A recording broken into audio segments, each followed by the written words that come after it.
السلام علیکم دوستو، اردو کلاسک چینل پر خوش آمدید۔ معزز سامعین حضرات، آئیے سنتے ہیں اردو تاریخی ناول برق کلیسا قسط نمبر 13۔ معزز سامعین، آپ سے امید کی جاتی ہے کہ ویڈیو کو لائک کریں اور چینل کو بھی سبسکرائب کر دیں، شکریہ۔ شمالی اندلس کا حکمران الفانسو جنگ کی ابتدا اس لیے نہیں کر رہا تھا کہ اسے اپنے دو لشکروں کی کارگزاری کا انتظار تھا۔ اپنی دانش میں اس نے امیر یعقوب المنصور کے اندلس میں 3 بڑے محاذ کھولے تھے، لیکن وہ نہیں جانتا تھا کہ 2 محاذ مکمل طور پر ختم ہو جائیں گے۔ جب اسے خبر ہوئی کہ اس کے 2 لشکروں کو بدترین شکست ہوئی ہے اور اسے ناقابل تلافی نقصان ہوا ہے، تب اس نے آنا کی وادیوں میں امیر یعقوب المنصور سے ٹکرانے کا عزم کر لیا تھا۔ لہٰذا دوسرے روز صبح اس نے اپنے لشکر میں طبلِ جنگ بجوا دیا۔ یعقوب المنصور بھی دشمن کا مقابلہ کرنے کے لیے تیار اور مستعد تھا۔ جس وقت الفانسو کے لشکر میں جنگل کے تب بجنے لگے، تب امیر یعقوب المنصور احمد بن سعید کراکوش نے بھی اپنے نائبوں کے ساتھ اپنے لشکر کی صفیں درست کرنا شروع کر دی۔ حملے کی ابتدا امیر یعقوب المنصور نے نہیں کی، بلکہ الفانسو نے اپنے لشکر کو آگے بڑھایا۔ الفانسو امیر یعقوب المنصور کے لشکر پر کچھ اس طرح حملہ ہوا جیسے صدیوں کے بجھتے غمزدہ اداس شعلے اچانک بیداری کا واہمہ اور فضا کا المیہ بن کر اٹھ کھڑے ہوئے ہوں۔ یعقوب المنصور اس کے لشکروں نے الفانسو اس کے لشکروں کا کچھ اس طرح اقبال کیا تھا جیسے روز اول سے ہی ابدی قربان گاہوں کی متلاشی، خشمگی عناصر اپنے جوہر دکھاتے یا گہرے نیلے آسمان پر چھاتے پرانے اندھیروں کو نگلتی تاروں بھری چمکیلی رتوں میں اپنا رنگ دکھانا شروع کر دیا ہو۔ تھوڑی دیر میں ایسا سما رہا، الفانسو اپنے لشکر کے ساتھ بڑھ چڑھ کر حملہ ہوتا رہا۔ یعقوب المنصور اس کے حملوں کو روکتا رہا۔ پھر ایک تبدیلی، ایک انقلاب رونما ہوا۔ شروع میں اچانک امیر یعقوب المنصور کے لشکر میں اس جگہ جہاں امیر یعقوب المنصور خود جنگ کر رہا تھا، ایک نعرہ بلند ہوا۔ کسی نے بلند آواز میں پکارا تھا۔ اس کے جواب میں احمد بن سعید کے لشکر کی طرف سے زندہ دل چلایا تھا۔ اس نے بھی اپنا پہلے کا سوچا سمجھا نعرہ بلند کیا تھا، اور اسی سمے کراکوش کی طرف سے کسی نے پکار کر کہا تھا۔ بس ان نعروں کا بلند ہونا تھا کہ ایک رد عمل ظاہر ہوا۔ امیر یعقوب المنصور، احمد بن سعید اور کراکوش تینوں اپنے حصے کے لشکروں کے ساتھ دشمن پر جوابی حملے کی ابتدا کر گئے۔ الفانسو کے لشکر پر وہ اس طرح حملہ ہوئے تھے جیسے احساس کی تختیوں پر فطرت کے جبر نے اچانک انگڑائی لی ہو، یا قیامت اٹھاتے حشر برپا کرتے سنگریزوں کے طوفانوں نے اپنا لبادہ اتار کر حالات کو اپنی گرفت میں کرنے کا عزم کر لیا ہو۔ آنا کی وادیوں میں اس طرح دونوں لشکروں کے ٹکراتے وقت دھول اور فاصلوں کی زنجیروں میں جلا چہروں کی قضا کسی بدیسی مسافر کی طرح فعلاً و عملاً ہر شے کا چہرہ خون آلود کرنے لگی تھی۔ ایسا لگتا تھا جیسے قسام ازل کے کارکنان نے اس میدان جنگ کو خونی سیرگاہ اور مرگ کا پڑاؤ بنا کر رکھ دیا ہو۔ کچھ دیر تک خون کی جنگ ہوتی رہی۔ الفانسو انتقام پر اترا تھا، اس لیے اسے خبریں پہنچ چکی تھی کہ اس کے 2 لشکروں کو مسلمانوں کے چھوٹے چھوٹے لشکروں نے بدترین شکست دی ہے۔ لہٰذا وہ اپنے ان 2 لشکروں کی تباہی اور بربادی کا انتقام بھی امیر یعقوب المنصور سے لینا چاہتا تھا، پر شاید اسے یہ خبر نہ تھی کہ جس لشکر نے اس کے 2 لشکروں کو تباہی اور بربادی کا منہ دکھایا تھا، وہ لشکر بھی امیر یعقوب المنصور سے ملا تھا۔ جنگ کے شروع میں الفانسو کو پکا یقین تھا کہ وہ آنا کی وادیوں میں امیر یعقوب المنصور کو شکست دینے میں کامیاب ہو جائے گا، اس لیے کہ اس نے اندازہ لگا لیا تھا کہ اس کے لشکر کی تعداد امیر یعقوب المنصور کے لشکر سے زیادہ تھی۔ لیکن جب جنگ کی بھٹی عین عروج پر آئی، تب الفانسو اپنے سارے ارادوں کو راکھ ہوتا دیکھ رہا تھا۔ جب جنگ پول پکڑنے لگی، تب الفانسو جو اپنے لشکر کے وسط میں تھا، اپنے لشکریوں کو اتارتے ہوئے انہیں جنگ کی بھٹی اور زیادہ تیز کرنے پر ابھار رہا تھا، لیکن جلد ہی وہ افسردہ ہونے لگا، اس لیے کہ اس نے دیکھ لیا تھا کہ لشکری پیش قدمی نہیں کر رہے تھے، بلکہ امیر کے لشکری اس کے لشکر کی اگلی صفوں میں گھستے ہوئے پچھلی صفوں سے بھی تانک جھانک کرنے لگے تھے۔ یہ سما یقیناً الفانسو کے لیے مایوس کن اور پریشانی کا باعث تھا۔ اس موقع پر اس نے لشکر کی پشت پر طبل نفیرے اور نکارے بجوانے والوں کو دیا کہ اپنے سازوں کو پوری طاقت اور قوت سے بجانا شروع کر دے تاکہ اس کے لشکروں کے اندر نیا جوش و جذبہ پیدا ہو۔ الفانسو اپنے لشکر میں گھوڑے کو ادھر ادھر دوڑاتا ہوا لشکریوں کو حوصلہ بڑھاتے ہوئے مسلمانوں کے خلاف سیخپا اور غضبناک کرنے لگا، لیکن الفانسو کی ہر کوشش ناکام ہوئی۔ اس کے لشکریوں نے پیش قدمی نہیں کی، بلکہ مسلمان لشکری موت و قضاء سے تانک جھانک کرتے ہوئے اگلی صفوں سے نکل کر پچھلی صفوں میں گھسنا شروع ہو گئے تھے۔ مسلمانوں نے اگلی صفوں کا صفایا کر دیا۔ الفانسو نے اندازہ لگا لیا تھا کہ آنا کی وادیوں میں کسی بھی صورت امیر یعقوب المنصور کو پسپا ہونے پر مجبور نہیں کر سکتا۔ یہ بھی دیکھ چکا تھا کہ اگر جنگ مزید جاری رہی تو اس کے مقدر، اس کی قسمت بدلے شکست کے سوا کچھ نہیں لکھا ہوا۔ یہ صورتحال دیکھتے ہوئے الفانسو نے اپنے سالاروں سے مشورہ کیا، پھر اس نے لشکر کے اندر سفید جھنڈے بلند کر دیے، ساتھ ہی اس نے لشکریوں کو جنگ سے ہاتھ اٹھانے کا حکم دے دیا۔ امیر یعقوب المنصور نے جب دیکھا کہ الفانسو نے اپنے لشکر میں سفید جھنڈے بلند کر دیے ہیں اور جنگ رکوا دی ہے، تب اس نے بھی اپنے لشکریوں کو جنگ روکنے کا حکم دے دیا تھا۔ الفانسو نے اپنے لشکر کو تھوڑا سا پیچھے ہٹا لیا تھا۔ امیر یعقوب المنصور نے اپنے لشکروں کو وہی رہنے دیا اور انہیں مستعد رہنے کا حکم دیا تاکہ دشمن کی کسی چال بازی اور دھوکہ دہی کا مظاہرہ نہ کر سکے۔ ایسا ہونے کے بعد الفانسو نے ایک وفد امیر یعقوب المنصور کی خدمت میں بھیجا اور کسی شرط پر صلح کی گزارش کی، ساتھ ہی اس نے جنگ کا تاوان دینے کا بھی عہد کیا۔ یعقوب المنصور نے اس پیشکش کو قبول کر لیا کیونکہ وہ جانتا تھا کہ اگر زیادہ دیر تک الفانسو کے ساتھ الجھا رہا تو پرتگال کا حکمران سینکو بھی اپنے لشکر کے ساتھ الفانسو سے جا ملے گا، اس کے لیے دشواریاں اٹھ کھڑی ہوں گی۔ لہٰذا الفانسو کی پیشکش کو امیر یعقوب المنصور نے قبول کر لیا تھا۔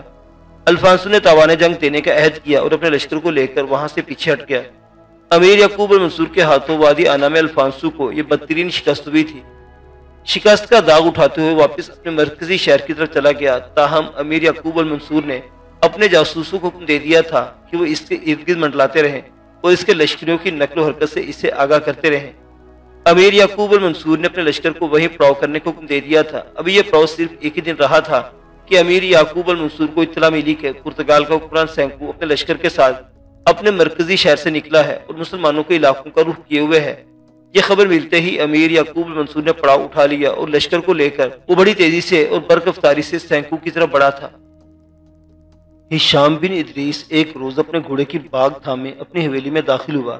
اسے دیکھتے ہی اس کی بہن غریتا خوشی مسرت کا اظہار کرتے ہوئے اس کی طرف لپکی، اس کے گھوڑے کی باگ پکڑی اور خرامہ خرامہ اسے استبل کی طرف لے گئی تھی۔ اتنی دیر تک ہشام کا باپ، چچا، ماں، خالہ اور چچا زاد بہنیں اس کے ارد گرد جمع ہو گئے تھے۔ قبل اس کے کہ اس سے کچھ پوچھا جاتا، اس کی بہن غریتا بھی گھوڑے کو استبل میں باندھنے کے بعد وہاں آن کھڑی ہوئی تھی۔ اس موقع پر ہشام بن ادریس کے باپ ابن یوجان نے اسے مخاطب کیا، اے میرے بیٹے، جس کام کے لیے تو گیا تھا اس کا کیا بنا؟ ہشام بن ادریس نے پہلے ایک مسکراتی نگاہ مورینہ پر ڈالی، پھر سنجیدہ آواز میں اپنی بہن غریتا کی طرف دیکھا، پھر اپنے باپ کو وہ مخاطب کر کے کہنے لگا، میرا خیال ہے بہتر یہی ہوگا کہ ہم دیوان خانے میں بیٹھیں، وہاں بیٹھ کر تفصیل سے گفتگو کرتے ہیں۔ میرے پاس ایک اچھی دوسری بری خبر ہے، مجھے امید ہے کہ آپ لوگ محسوس نہیں کریں گے۔ اس کے ساتھ ہی ہشام بن ادریس دیوان خانے کی طرف ہو لیا تھا۔ سب اس کے پیچھے پیچھے دیوان خانے میں داخل ہوئے۔ جب نشستوں پر بیٹھ گئے تب ہشام بن ادریس نے وہ ساری گفتگو جو امیر یعقوب المنصور کی موجودگی میں احمد بن سعید القراقوش کے سلسلے میں ہوئی تھی انہیں سنا ڈالی۔ ہشام بن ادریس کی تفصیل سنانے کے بعد کمرے میں تھوڑی دیر تک خاموشی رہی۔ مورینہ کسی قدر مطمئن خوش تھی لیکن غریتا غمزدہ تھی، اس کی گردن جھک گئی تھی۔ ہشام بن ادریس مزید کچھ کہنا چاہتا تھا کہ اس کا باپ ادریس بن یوجان بول پڑا، بیٹے یہ تو کہو، الفانسو کے ساتھ جو متوقع جنگ تھی اس کا کیا بنا، اور اب امیر یعقوب المنصور اپنے لشکر کے ساتھ کہاں ہیں؟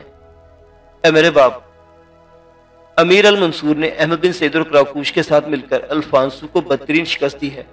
اب پرتگال کا حکمران سینکو بھی امیر یعقوب المنصور سے ٹکرانے کے لیے اٹھ کھڑا ہوا ہے، لہٰذا امیر انہی علاقوں کا رخ کر رہے ہیں۔ میرا اندازہ ہے کہ اگر وہ مناسب رفتار سے بھی سفر کر رہے ہوتے تو آنے والی شب وہ اشبیلیہ شہر کی نواح میں پہنچ جائیں گے۔ وہاں سے روانہ ہوتے قبل میری امیر المنصور سے بات ہوئی تھی۔ میرے خیال میں امیر اشبیلیہ میں کچھ دیر لشکر کو سستانے اور کھانا کھانے کا موقع فراہم کریں گے، اس کے بعد وہ سینکو کی طرف پیش قدمی کریں گے۔ غریتا بیچاری غمزدہ حالت میں بھی تک کسمسا رہی تھی، نہ جانے سے کیا سوجی۔ اپنی بہن کے قریب ہوئی، اس کے کان میں اپنے منہ لگاتے ہوئے بول پڑی، اے میری ماں، جیسا کہ بھائی بتا چکے ہیں کہ امیر یعقوب المنصور آنے والی شب کو اپنے لشکر کے ساتھ اشبیلیہ کے نواح میں پڑاؤ کریں گے۔ ظاہر احمد بن سعید بھی ان کے ساتھ ہوں گے۔ اے میری ماں، کیا مجھے اجازت دیتی ہے کہ میں احمد بن سعید سے مل سکوں؟ اس سے یا نہیں تو بس یہی جان سکوں کہ کیا مجھ سے نفرت کرتے ہیں۔ اے میری ماں، جہاں تک کراکوش نے مورینہ کو اپنانے کی حامی بھری ہے، وہاں کیا بات ہے کہ احمد بن سعید کی نگاہوں میں میں رد کر دی گئی ہوں۔ غریتا کی ماں نے اس کے سر پر ہاتھ رکھا، اسے تسلی دی، پھر سرگوشی کے انداز میں کہنے لگی، میری بچی، تمہیں فکر مند ہونے کی ضرورت نہیں۔ احمد بن سعید نے تمہیں رد نہیں کیا۔ تمہارے بھائی نے بتایا کہ اس کے ذمہ کوئی کام ہے۔ اس نے جن امور کی بنا پر تمہارے ساتھ شادی سے انکار کیا ہے، تمہارے بھائی نے بتایا کہ اس کے دو حصے ہیں۔ ایک حصہ احمد بن سعید کی ذات سے وابستہ ہے، دوسرا حصہ اس کے ایمان سے وابستہ ہے۔ تمہارے بھائی سے پوچھتے ہیں کہ کیا وہ اس امر کی تفصیل بتا سکے گا جس کے تحت احمد بن سعید نے تمہارے ساتھ شادی سے انکار کیا ہے۔ میری بچی، تمہیں فکر مند ہونے کی ضرورت نہیں ہے۔ میں تمہارے باپ اور تمہارے بھائی तुम्हारे चचा से बात करती हूँ और हमें इस बात की इजाजत लेकर देती हूँ कि जब याकूब और मंसूर अपने लश्कर के साथ पड़ाव करे तो तुम अहमद बिन सईद से मिल सको, बिल मुशाफा इससे गुफ्तगू कर सको। अपनी माँ का ये जवाब सुनकर गरीता किसी हद तक मुतमईन हो गई थी। इस मौका पर इसने अपने बेटे हिशाम इदरीस को मुखातिब किया, मेरे बेटे, मेरे बच्चे, तूने ये तो अच्छी सुनाई कि कराकूश मुरीना को अपनाने के लिए तैयार है, लेकिन तूने ये तफसील नहीं बताई कि अहमद बिन सईद ने गरीता को अपनाने से क्यों इनकार कर दिया। क्या तुम इस काम की तफसील बताओगे जिसकी तकमील से पहले इसने शादी से इनकार किया है। हिशाम बिन इदरीस की गर्दन थोड़ी देर झुकी रही, फिर इसे अपनी माँ की तरफ देखा। ऐ मेरी माँ, वो तफसील अहमद बिन सईद किसी को नहीं बताता। अल्फांसो के साथ जंग में रुखसत हो रहा था तो थोड़ी देर के लिए अमीर याकूब और मंसूर की मौजूदगी में कराकूश अहमद बिन सईद के साथ मेरी गुफ्तगू हुई थी। अहमद बिन सईद ने यही इशारा दिया था कि जिसकी खातिर इसने अपनी सारी खुशियों को रोक रखा है, इसके दो हिस्से हैं, एक इसकी जात से, दूसरा इसके ईमान से वाबस्ता है। ए मेरी माँ, मैं आपसे ये भी कहूंगा कि अमीर याकूब और मंसूर से यह भी कहा था कि सैंकू से निपटने के बाद वो ये पसंद करेंगे कि कराकूश और मुरीना की शादी कर दी जाए, लिहाजा आप मुरीना की शादी की तैयारियां कर सकते हैं। जहाँ तक मेरी बहन गरीता का ताल्लुक है, अगर ये अहमद बिन सईद का इंतजार कर सकते तो करे, वरना जहाँ ये चाहेगी इसकी शादी का एहतमाम कर दिया जाएगा। दीवान खाने में थोड़ी देर तक खामोशी तारी रही। इसके बाद गरीता की माँ एक बार फिर बोल पड़ी थी, बेटे, इस सिलसिले में गरीता ने मेरे साथ थोड़ी देर की सरगोशी की है। वो हालात को समझना चाहती है कि अमीर याकूब और मंसूर अपने लश्कर के साथ खैमजन हो तो गरीता को इजाजत हो कि वो अहमद बिन सईद से मिलकर तुबदू इससे गुफ्तगू कर सके। बस जानो, ये अपना इत्मीनान कल्ब चाहती है। मेरे ख्याल में तुम दोनों बाप बेटे और चचा को इस पर कोई एतराज ना होगा। इस मौका पर हिशाम, इसके बाप इदरीस और चचा अदी ने बाहम मशवरा किया। फिर इदरीस की आवाज सुनाई दी, गरीता मेरी बेटी, मेरी बच्ची, अमीर जब अपने लश्कर के साथ यहाँ पड़ाव करते हैं तो तुम्हें इजाजत है कि तुम अहमद बिन सईद से मिल सकती हो। यही नहीं मेरी बेटी, जब कभी भी अहमद बिन सईद यहाँ आए या इसका लश्कर आसपास पड़ाव करे, तुम जब और जिस वक्त चाहो अहमद बिन सईद से मिल सकती हो, और जो भी तुम फैसला करोगी हमारे लिए वही आखिरी होगा। अपने बाप की गुफ्तगू से गरीता भी किसी कदर मुतमईन हो गई थी। फिर अपनी माँ के कहने पर वो दोनों चचाजाद बहनों को लेकर बाहर निकल गई थी ताकि घर वालों के लिए तीनों मिलकर खाना तैयार करें। इसी रोज अमीर याकूब अल मंसूर ने अशबीलिया की निवाह में अपने लश्कर का पड़ाव किया था। अमीर के हुक्म पर बड़ी तेजी से वहां खैमे नस्ब किए गए। सबसे पहले लश्करियों को खाने का एहतमाम किया गया। दरअसल अमीर अहमद बिन सईद और कराकूश तीनों पुर्तगाल के हुक्मरान सैंकू के सामने आने से पहले अपने अपने लश्करियों को मुकम्मल आराम करने और सस्ताने का मौका फराहम करना चाहते थे। अहमद बिन सईद जब कराकूश के साथ लश्कर में मगरिब की नमाज अदा करने के बाद लौट रहा था तो रास्ते में अमीर ने इसे रोका। अहमद और कराकूश दोनों ठटके, इसलिए कि अमीर के साथ इस वक्त हिशाम बिन इदरीस भी था। दोनों ने आगे बढ़कर इससे पुरजोश मुसाफा किया। अमीर याकूब और मंसूर थोड़ी देर तक दोनों के चेहरों का जायजा लेता रहा। फिर कराकूश को इसने मुखातिब किया, कराकूश मेरे बेटे, तुम अपने खैमे में जाओ। कराकूश मुंह से कुछ न बोला, पलटा और वहां से चला गया। इसके जाने के बाद अमीर अल मंसूर ने अहमद बिन सईद को मुखातिब किया, सईद के बेटे, अपने खैमे में जाओ, कोई तुम्हारे खैमे में तुम्हारा मुंतजिर है और वहां इंतहाई अहम मौजू पर तुमसे गुफ्तगू करना चाहता है। वो कौन है, किस मौजू पर गुफ्तगू करना चाहते, इसके मुतल्लिक कोई सवाल खड़ा मत करना, बस अब तुम अपने खैमे में जाओ। अहमद बिन सईद चुपचाप पलटा और अपने खैमे की तरफ हो लिया था। खैमे में इधर उधर टहलते हुए गरीता बड़ी बेचैनी से इसकी मुंतजिर थी। गरीता को देखते ही अहमद बिन सईद ठटका, परेशान भी हुआ, ताहम वो खैमे में दाखिल हुआ और धीमे लहजे में बोला, ए बिनते इदरीस, तुम यहाँ। गरीता ने चौंकते हुए अहमद बिन सईद को देखा, फिर बोल पड़ी, अमीर अहमद बिन सईद, मेरा नाम बिनते इदरीस नहीं, मेरा नाम आप जानते हैं। आप मुझे गरीता कहकर भी मुखातिब कर सकते हैं। ना मैं आपकी लिए अजनबी हूँ, ना आप मेरे ना आशना हैं। मैं एक इंतहाई अहम मौजू पर आपसे गुफ्तगू करना चाहती हूँ। मुझे उम्मीद है कि आप मुझे थोड़ा वक्त जरूर देंगे। अहमद बिन सईद आगे बढ़ा। हाथ के इशारे से एक नशीस पर इसने गरीता को बैठने के लिए कहा। गरीता चुपचाप बैठ गई। थोड़ी देर तक कमरे में खामोशी रही। इसके बाद अहमद बिन सईद की तरफ देखते हुए गरीता बोल पड़ी, मेरा भाई हिशाम बिन इदरीस आप और कराकूश भाई के पास एक पैगाम लेकर गया था। पैगाम मेरे माँ बाप, मेरी खाला और चचा की तरफ से था। इसमें हमारे जज्बे भी शामिल थे। मैं खुश हूँ कि मेरी बहन मुरीना को कराकूश की सूरत में एक मंजिल मिल चुकी है। मैं जान सकती हूँ कि आपने क्यों मुझे नफरत का इजहार किया। क्या मैं जान सकूंगी कि क्यों आपने मुझे क्यों रद्द किया, क्यों अपनी जिंदगी का साथी बनाने से इनकार कर दिया।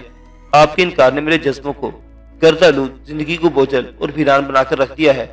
आप जब पहली बार हमारे बाग में आए थे तो खामोशी की जुबान में ही आप बहुत कुछ कह गई थी, पर लगता है आप मेरी जुबान को नहीं समझते।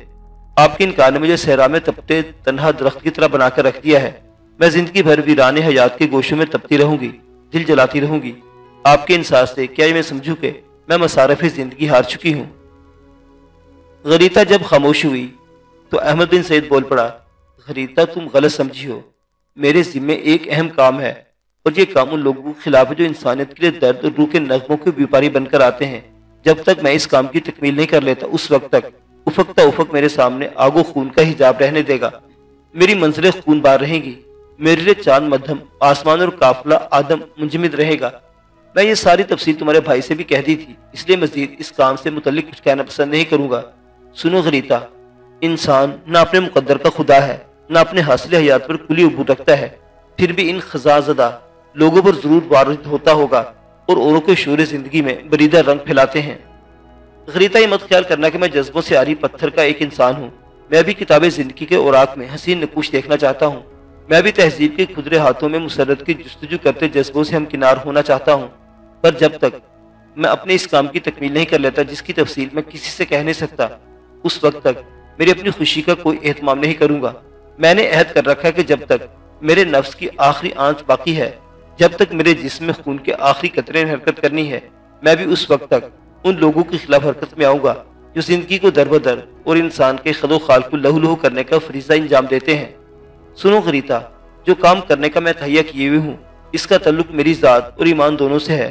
गोया ये काम इंतहाई कठिन है, ऐसे ही जैसे बर्फ से हिद्दत पैदा करनी पड़े और आग से ठंडक निकालनी पड़े। मुझे ऐसे लोगों के साथ शिकस्त और रीख का एक तवील सिलसिला करना होगा।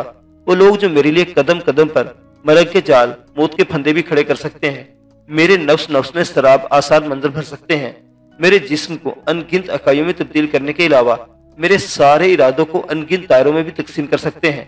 इसके बावजूद वो काम ऐसा अहम है कि मैं हर सूरत इसे करना है। गरीता, इस काम की अदायगी में अगर दश्ते गुर्बत की बेकली, वीरान और वहशत व कर्ब का सामना भी करना पड़े तो मैं कहूँगा इस काम की अदायगी में दुश्मन मुझे खालूद करके मौत से हमकिनार कर सकते हैं, लेकिन ऐसा हुआ तब भी मुझे परवाह नहीं होगी, इसलिए कि जो काम मैं करना चाहता हूँ वो मेरे ईमान का जबरदस्त हिस्सा है।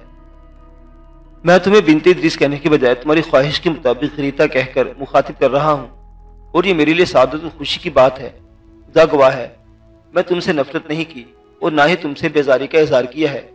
सुनो गरीता, मैं भी इंसान हूँ, गोश्त पोस्ट का बना हुआ कोई पत्थर का बुत नहीं।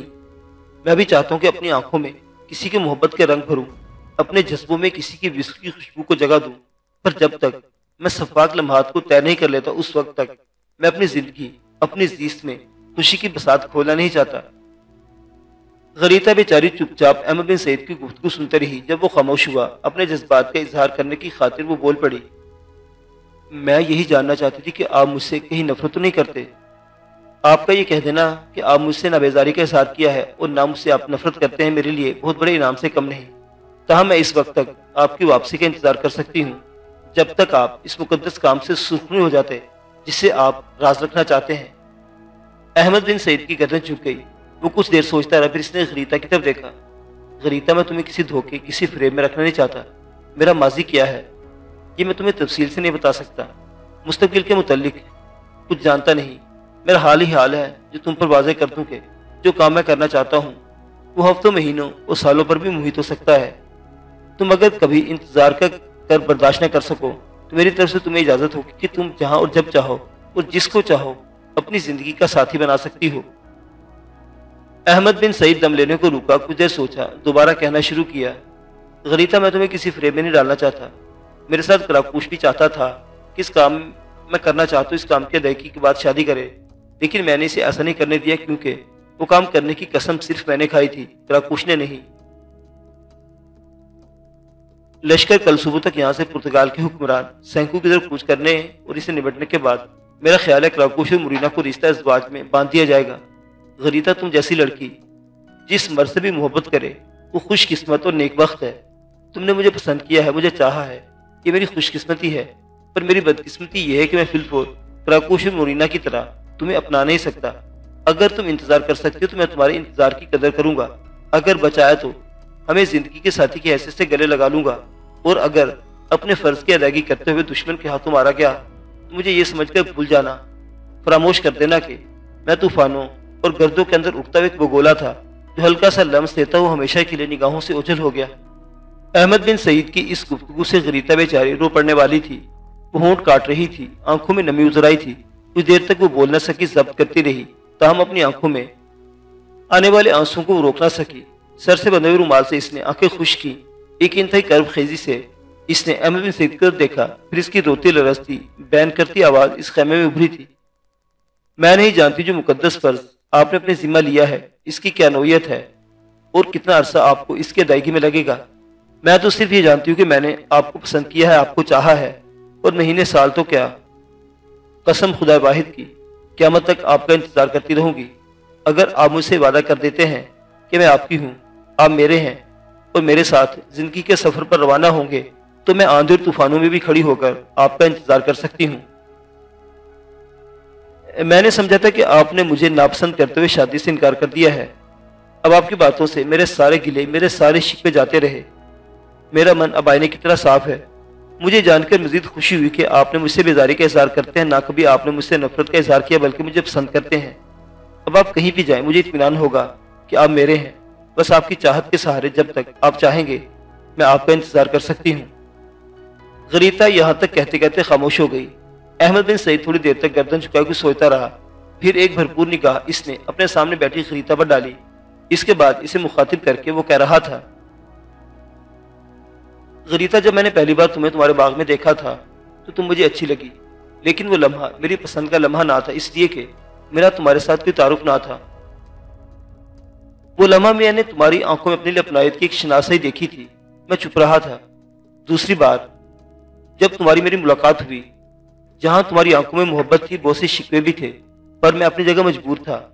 तुमसे अपनी पसंद का इजहार न कर सकता था, जबकि मामला को तुमने ही शुरू किया है। तो सुनो, मैं अहमद बिन सईद अपने जिस्म के आखिरी कतरे तक तुम्हें चाहता रहूंगा, तुम्हें पसंद करता रहूंगा। जो काम मैंने अपने जिम्मा लिया है, इसे करने के बाद जो सबसे पहला काम मैं करूंगा ये कि तुमसे शादी करूंगा और तुम्हारा हाथ थाम कर एक खुशो खुरम जिंदगी की इब्तदा करूंगा। मेरे ख्याल में तुम्हें मुझसे कोई शिकवा नहीं होना चाहिए। अहमद बिन सईद के इन अल्फाज से गरीता की आंखों उसके चेहरे पर खुशी की इत्मीनान की लहरें फेंक बिखर गई थी। अपनी जगह पर उठ खड़ी हुई तो फिर चहकते हुए अंदाज में बोल पड़ी, अब मुझे ना कोई दुख है, ना अफसोस, ना कोई गिला, ना शिकवा। मेरे लिए सबसे बड़ा इनाम है कि आप मेरे हैं और मेरी जिंदगी के साथी हैं। अब मैं जाती हूँ। या मेरे भाई शाम लेकर आए थे। मेरे ख्याल में खेमे से बाहर बड़ी बेचैनी से मेरा इंतजार कर रहे होंगे। जबकि हम एक दूसरे को अपनाने का अज़्म और इरादा कर चुके हैं, तो यहाँ से जाने से कबल आपसे इजाजत मांगती हूँ कि आप मुझे जाने की इजाजत है। अहमद बिन सईद अपनी जगह से खड़ा और कहने लगा, मेरे साथ आओ। गरीता चुपचाप इसके साथ हो ली। दोनों जब खेमे से बाहर आए तो दंग रह गए। खेमे से बाहर अमीर अल मंसूर के साथ गरीता का भाई शाम उसके पहलू में कराकूश भी खड़ा था। दोनों जब इनके करीब आए तब अमीर ने अहमद बिन सईद को मुखातिब किया, अहमद मेरे बेटे, गरीता का तुम्हारे साथ एक मामला था। इसी बिना पर हमने तुम दोनों को अलहदगी में गुफ्तगू करने का मौका दिया। इस गुफ्तगू में गरीता के भाई शामी नहीं, इसके माँ बाप, चाचा और खाला की इजाजत और मर्जी भी शामिल थी। मेरे बच्चों, क्या तुम अपना मामला तय करने में कामयाब हुए हो? अमीर के इन अल्फाज के साथ अहमद बिन सईद के अलावा गरीता, कराकूश और शाम के चेहरों पर भी हल्की सी मुस्कुराहट बिखर गई थी। इस मौका पर अहमद बिन सईद ने अमीर को मुखातिब करके कहना शुरू किया, अमीर मोहतरम, मेरे और गरीता के दरमियान अब ना कोई आड़ है, न कोई रुकावट। हमने एक दूसरे को अपनाने का फैसला कर लिया है, लेकिन यह अमल उस वक्त होगा जब मैं इस फर्ज को अदा कर चुका हूँ जो मैंने अपनी जिम्मा ले लिया है। गरीता ने मेरे साथ वादा किया कि ये उस वक्त तक मेरा इंतजार करेगी जब तक मैं अपने फर्ज से संतुष्ट नहीं हो जाता। बहरहाल, जिस फर्ज से गरीता यहाँ आई थी, इसे हमने कामयाबी से तय कर लिया है। जवाब में अमीर अल मंसूरी नहीं, कराकूश और हिशाम भी खुलकर मुस्कुरा दिए थे। फिर हिशाम बिन इदरीस ने अमीर याकूब अल मंसूर, अहमद बिन सईद और कराकूश से इजाजत ले ली। इनसे पुरजोश मुसाफा किया, फिर गरीता के साथ वहां से चला गया। अमीर ने न सिर्फ यकशब अपने लश्कर के साथ वहां क्याम किया, दूसरे सुबह ही सुबह अपने लश्कर के साथ पुर्तगाल के बादशाह सैंकू का इस्तकबाल करने और इसकी राह रोकने के लिए कूच कर गया था। मुअज़्ज़िज़ सामीन हज़रात, मोहब्बत, चाहत और जंगो जदल की ये दास्तान अभी जारी है। बकिया वाक़यात अगली किस्त में देखते रहिए उर्दू क्लासिक। अल्लाह हाफिज।